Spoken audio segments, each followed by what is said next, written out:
நாயனார் வந்து இலைமழிந்த வேல் நம்பி எரிப்பதற்கும் அடியே என்று சுந்தரமூர்த்தி சுவாமியால் வர்ணிக்கப்பட்ட எரிபத்த நாயனார்.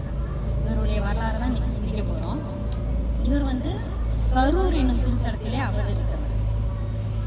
இந்த கரூர்ல வந்து எழுந்தருளிய எம்பெருமான் ஆணிலையப்பர். ஆணிலையப்பர்னா அப்போ உள்ள பேரு. இப்போ வந்து உங்களுக்கு பசுபதீஸ்வரர் ஆலயம்னு சொன்னா உங்களுக்கு எல்லாருக்கும் தெரியும். இங்கு வந்து அருளக்கூடிய அம்பிகை வந்து இருவர், கிருபாநாயகி, சௌந்தர்ய நாயகி. இந்த ஆலயத்துல வந்து இன்னொரு சிறப்பு, கரூர் சித்தர்னு நீங்க கேள்விப்பட்டிருக்கீங்க. அவருடைய தலமும் இந்த ஆலயத்துல தான் இருக்கு. இந்த ஆணிலையப்பருக்கு வந்து தொண்டு செய்த பல அடியார்கள்ல வந்து எரிபத்த நாயனாரும் இவருடைய பெயர் வந்து யாருக்கும் தெரியல. இந்த எரிபத்த நாயனார் இந்த நாமம் எப்படி வந்ததுன்னா, அவருக்கு அடியார்களுக்கு ஏதாவது ஒரு துன்பம் இருந்ததுன்னா இவரால் தாங்கிக்க முடியாது. இவர் என்ன பண்ணுவார்னா, கையில வந்து பரசு அப்படின்னு ஒரு ஆயுதம் வச்சிருப்பாரு, ஒரு கோடாரி. அந்த ஆயுதத்தை வந்து ஒரே எரியா எரிந்து அந்த துன்பத்திலிருந்து அந்த அடியாரை காப்பாத்திடுவார். இதை வந்து செய்ய அவர் தொடர்ந்து அடிக்கடி எப்போ செஞ்சுட்டே இருந்திருக்காரு. இந்த நாமமே அவருக்கு பேரா வந்துருச்சு, எரிபத்த நாயனார் அப்படிங்கிற இந்த நாமம் அவருக்கு வந்துருச்சு. இதை வந்து இந்த நாட்டை வந்து ஆண்டது யாருன்னா புகழ்ச்சோழ மன்னன், புகழ்ச்சோழ சக்கரவர்த்தி. இவர் இதுல நாட்டில் வந்து அந்த சிவகாமி ஆண்டார் அப்படிங்கிற ஒரு பழுத்த அடியார். இவங்க வந்து அந்த ஆணிலையப்பருக்கு வந்து தொடர்ந்து பூக்களை கொண்டு போய் அந்த சுவாமிக்கு வச்சு அதை பார்க்கறதுலாம் அவங்களுக்கு ஒரு ஆனந்தம். இதை வந்து தொடர்ந்து செஞ்சிட்டு இருக்காங்க. இப்பயும் பார்த்தீங்கன்னா எல்லாருக்கும் சில வீட்டில் பெரியவங்கலாம் என்ன பண்ணுவாங்கன்னா, கோயிலுக்கு கொண்டு போய் தினமும் பூ கொண்டு கொடுக்குறது. காலையில் நடக்கிற பூஜை இல்லாட்டி மாலையில் நடக்கிற பூஜை, ஏதாவது ஒரு பூஜைக்கு வீட்டில் பூக்கிற பூக்களை எடுத்துகிட்டு போய் சுவாமிக்கு கொண்டு போய் அதை சாத்தி அதை பார்க்கறதுல அவங்களுக்கு ஒரு சந்தோஷம். அதை வந்து தொடர்ந்து செய்துக்கிட்டே இருப்பாங்க. வீட்டில் யாராவது வெளியில் போகணும் வாங்கன்னு சொல்லாம கூட, இல்லை நான் கோயிலுக்கு தொடர்ந்து போயிட்டு இருக்கேன், என்னால் வர முடியாது, நீங்கள்லாம் போயிட்டு வாங்கன்னு கூட அனுப்பிச்சுவாங்க. இப்போயே அது மாதிரிலாம் நடக்குது. ஆனால் அப்போ எவ்வளோ பேர் இருந்திருப்பாங்க. இப்போவே அது மாதிரி இருக்காங்கன்னா அப்போ எவ்வளோ பேர் அது மாதிரி செய்யணும்னு ஆசைப்பட்டு போயிருப்பாங்க. அது மாதிரி ஒருத்தர் தான் சிவகாமி ஆண்டாருங்கிறவர். இவர் என்ன பண்ணுறாருன்னா, தொடர்ந்து பூக்களை வந்து பறிக்கும் போது என்ன பண்ணுவாருன்னா, அந்த பூக்களோட வாசனையை வந்து மூக்கில் நுகர்ந்து நமக்கு தெரியாமலே மூக்கில் போயிடுமா. அதனால என்ன பண்ணுவாருன்னா, ஒரு துணியை மூக்கில் கட்டிக்கிட்டு ஒரு குச்சியில வந்து அந்த எண்டில் அந்த கூடையை கட்டிடுவார். அந்த பூக்களை பறித்து அப்படியே அந்த மூக்குக்கு வராத அளவுக்கு அப்படி பறிச்சு கூட, அந்த அளவுக்கு சுவாமி மேலே ஒரு பக்தி அவங்களுக்கு. அது மாதிரி பறிச்சு கொண்டாந்து ஆலயத்தில் அந்த ஆணிலையப்பருக்கு சாத்தி அதை பார்த்து மகிழ்றது அவருடைய வழக்கம்.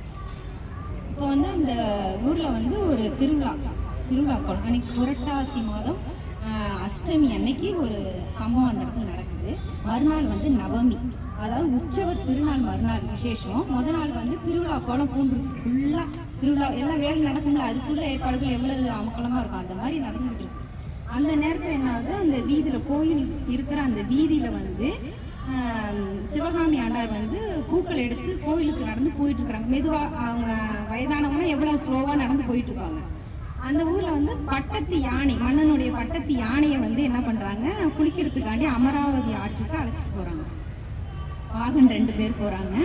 3 காவல பட்டத்து யானைன்னு சொல்லி அந்த பட்டைன்னு கூறிட்டே வருவாங்களா, அவங்க ஒரு 3 பேர், மொத்தம் 5 பேர் அந்த யானை. இவங்கெல்லாம் என்ன பண்ணுறாங்க, அந்த அமராவதி ஆற்றுல போய் அந்த யானையை குளிப்பாட்டி அழைச்சிட்டு வரதுக்கு போகிறாங்க. நிறைய தண்ணி போகுது அப்போல்லாம், இப்போல்லாம் தண்ணி இல்லை, அப்போ நிறையா தண்ணி போகுது. யானை குளிக்கிற அளவுக்கு இருக்குன்னா பார்த்துங்க. அது குளிச்சுட்டு வரும்போது ஏறி வர்றப்ப அதுக்கு திடீர்னு மதம் பிடிச்சிருது.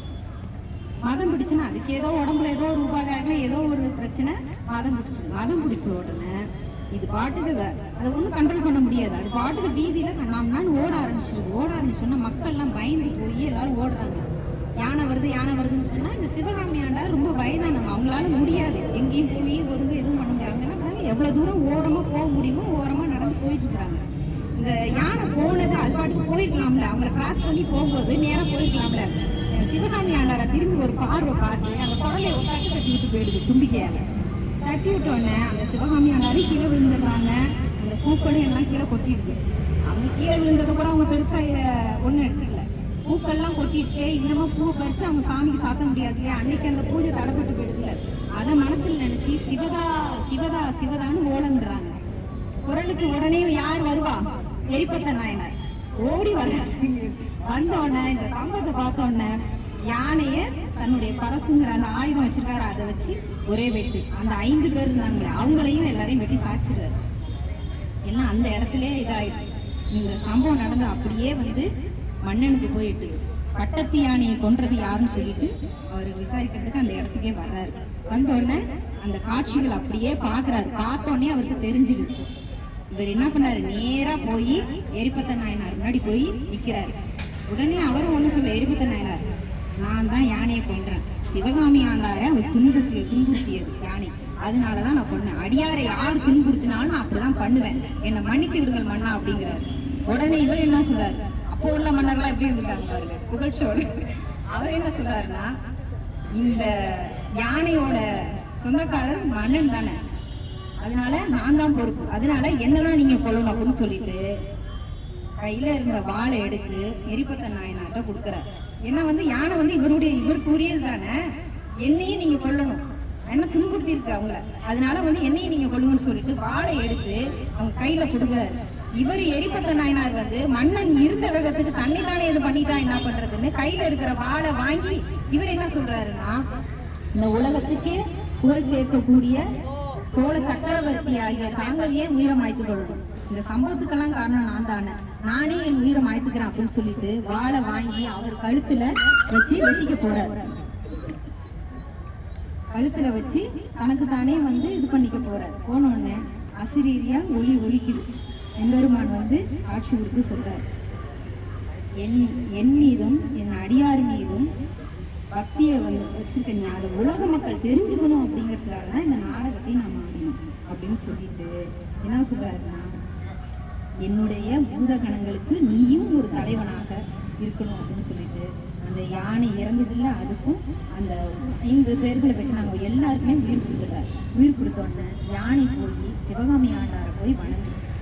அதுக்கு அடுத்தது எல்லாரும் சிவகாமி ஆண்டை எழுப்பி அவங்க கையில பூக்கள் இல்லை, பூக்களை உடனே கொண்டு வர சொல்லி இந்த அம்மா கையில கொடுத்து கூடையில போட சொல்லி எல்லாருமே சேர்ந்து போய் ஆணிவேப்பத்தை போய் வணங்குறாங்க.